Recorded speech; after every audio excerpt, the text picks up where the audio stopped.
আসসালামু আলাইকুম রহমতুল্লাহি ওবরাকাতুহু। রাশেদ খান মেনন ও হাসানুল হক ইনু আউট এবং পলিটিক্যাল ডগি বিকাশ নূর এবং আরেক রাশেদ খান ওরফে জিনাইদা ওরফে চাটাচাটি ইন। এবার বলছি বিস্তারিত। আওয়ামী লীগের আমলে ছিল রাশেদ খান মেনন ওয়ার্কার্স পার্টির সভাপতি, আর একজন ছিল সেই কুষ্টিয়ার জাসদ সভাপতি হাসানুল হক ইনু, একজন হচ্ছে আমাদের বরিশালের রাশেদ খান মেনন, আর আরেকজন ছিল হাসানুল হক ইনু কুষ্টিয়ার। ইনু মেনন আউট, আর বর্তমানে পলিটিক্যাল ডগি বিকাশ নূর এবং তার সহপাঠী রাশেদ খান ইন। আমি এবার বলি বিস্তারিত। এই যে রাশেদ খান মেনন ওয়ার্কার্স পার্টির সভাপতি, মানে সভাপতি আছে, সেক্রেটারি নাই। বাংলাদেশে পুরা 300 আসনে ওনারা নির্বাচন তো দূরের কথা, সরাসরি বরিশালের সেই বানারীপাড়া আসনে যদি উনি নির্বাচন করে, উনি 300 ভোট পাবে কিনা আমার সন্দেহ আছে। সে হচ্ছে রাশেদ খান মেনন। উনি বিগত ফেসিড সরকারের আমলে শেখ হাসিনার সাথে আতাত করে যোগসূত্রে স্থাপন করে উনি ঢাকা 8 আসনে এবং সর্বশেষ বরিশাল থেকে এমপি হয়েছেন। আরেকজন হচ্ছেন হাসানুল হক ইনু। এটা হচ্ছে একদম চাটাচাটি কাকে বলে, এই ইনুকে না দেখলে আপনারা বুঝতে পারতেন না। এই ইনুর বাড়ি হচ্ছে কুষ্টিয়ায়। সে কুষ্টিয়া থেকে, ওখানেও তার 1000 ভোট নেই। সে আওয়ামী লীগের সাথে আতাত করে সে দিনের ভোট একদম রাতের মাধ্যমে সে এমপি হয়ে সে একবার তথ্যমন্ত্রী হয়েছিল। এই হাসানুল হক ইনুর একটা শব্দ মুখে মুখে ছিল, আগুন সন্ত্রাস। উনি 1 মিনিট বক্তব্য দিলেই আগুন সন্ত্রাসীরা বাংলাদেশে ভালো কোনো কিছু চায় না। এরা বাংলাদেশকে আফগানিস্তান বানাতে চায়, এরা বাংলাদেশকে জঙ্গি রাষ্ট্র বানাতে চায়। আগুন সন্ত্রাসী এগুলা ছিল। এবং বিএনপি জামাত এবং জামাত শিবির, বিএনপি জামাত শিবির এগুলা ছিল হাসানুল হক ইনুর 1 মিনিট বক্তব্যের প্রায় 51 সেকেন্ড। আর রাশেদ খান মেনন, ওনারও বক্তব্য ছিল সেই আওয়ামী লীগ, সেই ন্যারেটিভ। আওয়ামী লীগ যাকে পছন্দ করে না, আওয়ামী লীগ যার সবচেয়ে বেশি বিরোধিতা করে এবং ভারত যার সবচেয়ে বেশি বিরোধিতা করে, সেই জামাত ইসলামের বিরুদ্ধে, সেই জামাত শিবিরের বিরুদ্ধে রাশেদ খান মেনন, হাসানুল হক ইনু গত 17টি বছর বাংলাদেশে যে চাটাচাটির, যে ট্যাগিংয়ের রাজনীতি করেছে, গত 24 জুলাই আগস্ট আন্দোলনের অভ্যুত্থানের মাধ্যমে এগুলো পরাজিত হয়েছে। তার রাজনৈতিক গুরু মুরব্বী শেখ হাসিনা অলরেডি ভারতে পলায়ন করেছে। ইনু মেনন সে এখন জেলখানায় আছে। আপনারা জানেন, ওনারা জেলখানা যাওয়ার পরে এই ইনু মেননের যুগ শেষ হয়ে গিয়েছে, মানে 17 বছরের যুগ শেষ হয়ে গিয়েছে। এখন 5ই আগস্টের পরে আমি বলবো যে গত 12ই নির্বাচনের পরে, গত এই বছরের যে 12ই ফেব্রুয়ারি বাংলাদেশে যে সংসদ নির্বাচন হয়েছে, এই সংসদ নির্বাচনের পরে ইনু মেনন আউট হয়ে গিয়েছে। ইন হয়েছে রাশেদ খান ওরফে পলিটিক্যাল ডগি এবং বিকাশ নূর ওরফে চাটাচাটি। এই বিকাশ নূর আজকে বলে বাংলাদেশের সর্বোচ্চ মানুষগুলোকে একত্রিত করে জামাত শিবিরকে আওয়ামী লীগের মতো নিষিদ্ধ করা দরকার।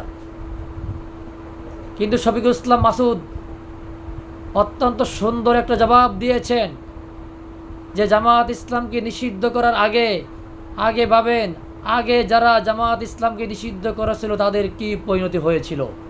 অত্যন্ত সুন্দর কথা বলেছেন এই বিপিনুর। আমি তাকে কখনো বিপি মনে করি না। কারণ আমি তখনই তাকে বিপি মনে করতাম সে যদি জামাত শিবিরের বিরুদ্ধে এরকম প্রোপাগান্ডা না করতো। কারণ সে জামাত শিবিরের এই গুপ্ত ভোটের মাধ্যমেই সে তৎকালীন ডাকসুর সে বিপি হয়েছিল। আর সে বিপি হয়েই শেখ হাসিনাকে তিনি আম্মা ডেকেছিল। এখন তিনি ছাত্রলীগ করেছিল, এটা স্পষ্ট। এবং তার ফেসবুক পোস্টের একটা পোস্ট শেয়ার করেছিল আমির হামজা। সে বিকাশ নূর বলেছিল, যারা একদম সুযোগ বুঝে দল ত্যাগ করে ওগুলোকে তিনি বালহুয়া আনিল আদল ওনা চতুষ্পদ প্রাণীর মতো উনি বলেছিলেন, কুত্তা বলেছিলেন। কিন্তু আজকে উনি নিজেই ওনার সাধারণ সম্পাদক রাশেদ খান ওরফে জিনাইদা, এই লোকটি রাতারাতি তার দল সে গণ অধিকার পরিষদকে তালাক দিয়ে 3 মাস 13 দিন লাগে নাই, ঘণ্টা খানের ভিতরেই সে বিয়ে করেছে বিএনপিকে। এখন জামাত শিবিরের বিরুদ্ধে একদম ন্যারেটিভ, সে আওয়ামী ন্যারেটিভ, সেই প্রোপাগান্ডা বলতে বলতে চারটে চোরের চাটাচাটি করার ফলে অলরেডি সে মাননীয় প্রধানমন্ত্রী তারেক রহমানের রাজনৈতিক সহকারী হয়েছে, যাকে বলে সচিব পদমর্যাদার। আর নুরুল হক নুরু, উনি অনেক চাটাচাটির পরে সরকারের প্রবাসী কল্যাণ মন্ত্রণালয়ের উনি বর্তমানে প্রতিমন্ত্রী হিসাবে দায়িত্ব পালন করেছেন। এটা হচ্ছে এই দুজনের চাটাচাটির ফল। আরে ভাই, যে লোক নিজের স্বার্থের জন্য 1 ঘন্টার ভিতরে তার দল থেকে সে পদত্যাগ করে সরাসরি বিএনপিতে যোগ দিয়ে এমপি হওয়ার জন্য সরাসরি সে বিএনপি নমিশনে যায় এবং এখনও সে বিএনপিতে আছে হালুয়া রুটি খাওয়ার জন্য, তার মুখে জামাত শিবিরের বিরুদ্ধে গোলা বলা শোভা পায় না। বিকাশ নূর, উনি আজকে জামাত শিবিরকে নিষিদ্ধ চান। উনি বলেন বাংলাদেশে যদি আওয়ামী লীগ ফিরে আসে তাহলে জামাত শিবিরের কারণে ফিরে আসবে। অথচ আওয়ামী লীগের লোকদেরকে বিভিন্ন মামলা, বিভিন্ন কিছু থেকে হাসানোর মাধ্যমে শত কোটি টাকা হাসিয়ে নিয়েছেন এই বিকাশ নূর। আমরা দেখেছি আওয়ামী লীগের সেই তৌহিদ আফ্রিদি, আর তার জন্য অনেক মায়া লাগে বিকাশ নূরের, সেটা তো বাংলার মানুষ স্পষ্ট জানে। আর বাংলার মানুষ জানে এই তৌহিদ আফ্রিদি কিন্তু আওয়ামী লীগের লোক, আর তার প্রতিও তার অনেক মায়া লাগে। আমরা কয়েকদিন আগে দেখতে পেয়েছিলাম আওয়ামী লীগের আমলের ওনার সেই আসনের সাবেক এমপিকে উনি বর্তমান স্বরাষ্ট্রমন্ত্রীর একদম কাছে নিয়ে এনেছেন তার সাথে আলোচনা করার জন্য। এ হচ্ছে বিকাশ নূরের অবস্থা। আমার প্রশ্ন হলো, আজকে বিকাশ নূর জামায়াত ইসলামের বিরুদ্ধে বলেন, সর্বশেষ বাংলাদেশ জামায়াত ইসলামী ঢাকা সরহদি উদ্যানে যে সমাবেশ করেছিল অন্তর্বর্তী সরকারের আমলে, এই বিপি নূর আমার চোখের সামনে দিয়া স্টেজে উঠেছিল। আমি তখন তার সাথে কথা বলেছিলাম। উনি সেদিন স্টেজে বিএনপির বিরুদ্ধে কথা বলেছিল, মানে জামাত ইসলামের যে এজেন্ডা ছিল ওই এজেন্ডার পক্ষে কথা বলেছিল। এমনকি ইসলামী আন্দোলনের যে সমাবেশ হয়েছিল ওখানে এই বিকাশ নূর যখন গিয়েছিল, আমরা দেখলাম যে জামাত ইসলামীর সেক্রেটারি জেনারেল মিয়া গোলাম পরোয়া তার মাথায় হাত বুলিয়ে দেখলাম যে সরমনার হুজুরকে দিয়ে কি একটা বলেছিল, খুব হাসাহাসি। এর মানে হলো 12 তারিখ নির্বাচনের আগেও এই বিকাশ নূর যেই জামাত ইসলামীর পক্ষে ছিলেন এবং জামাত ইসলামীর যে পক্ষে কথা বলেছিলেন 12ই ফেব্রুয়ারি এদেশে সংসদ নির্বাচনের পরে, সেই বিকাশ নূর এখন শুধু জামাত ইসলামের বিরুদ্ধে লেগেছে। এর মানে হলো কারণ এটা বিকাশ নূর বুঝতে পেরেছে। ওই যে ইনু মেনন এরকম জামাত ইসলামের বিরুদ্ধে অলরেডি সব সময় বক্তব্য দিতেন শেখ হাসিনার আস্থাভাজন হওয়ার জন্য।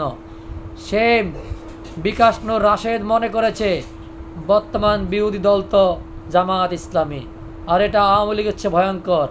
তাই জামাত ইসলামীর বিরুদ্ধে কিছু বলে একটু চাটাচাটি করে এবং মাননীয় প্রধানমন্ত্রী তারেক রহমানের আস্থাভাজন হয়ে উনি এখন প্রতিমন্ত্রী হয়েছেন, আরেকজন সহকারী হয়েছেন। আর না হলে ওনার বিপি, ওনার মন্ত্রিত্ব, ওনার রাজনৈতিক আন্দোলন, ওনার যেই কোঠা আন্দোলন সব কিছু মিলে ওনার পিছনে গুপ্তভাবে কাজ করেছিল ছাত্র শিবির জামাত ইসলাম। আজকে উনি শুধু কিছু অর্থের লোভে, মন্ত্রিত্বর লোভে, নিজের যশ খ্যাতির লোভে আজকে উনি শুধু সে আওয়ামী লীগের ন্যারেটিভ, সে আজকে জামাত শিবির রাজাকার এই মুহূর্তে বাংলা স্বার্থ, উনি ওই রাজনীতি শুরু করেছেন। এর অর্থ হলো আওয়ামী লীগ যেগুলো বলতেন এখন বিকাশ নূরও সেগুলো বলে, আওয়ামী লীগ যেগুলো বলতেন এখন রাশেদ খানও সেগুলো বলে, এবং ইনু যেগুলো বলতেন এবং বর্তমানে বিকাশ নূর সেগুলো বলে, এবং সেই মেনন যেগুলো বলতেন আরেক রাশেদ খান ওরফে ডগি একই কথা বলে। তাহলে বোঝা গেল জামাত ইসলামীকে হেয় করার জন্য, জামাত ইসলামীর বিরুদ্ধে কথা বলার জন্য এই দলগুলো আর কোনো কিছুই পায় না। এখন একটা পাইছে গুপ্ত, আর ওরা পাইছিল আগুন সন্ত্রাসী, আর সেই আওয়ামী লীগের ন্যারেটিভ সেই ঘুরে ফিরে রাজাকার, আলবদর, জঙ্গি, পাকিস্তানের দালাল, এই হচ্ছে ওদের রাজনীতি। কিন্তু এগুলো কিন্তু বিকাশ নূর আওয়ামী লীগের সময় বলে নাই। এগুলো কিন্তু বিকাশ নূর শেখ হাসিনা পালিয়ে যাওয়ার পরে গত 17 মাসে বলে নাই। এখন কেন বলে? এটা বুঝতে হবে। বাংলাদেশ জামায়াত ইসলামীকে এগুলা বললেই বর্তমান সরকারের কাছে আস্থা পাওয়া যায়।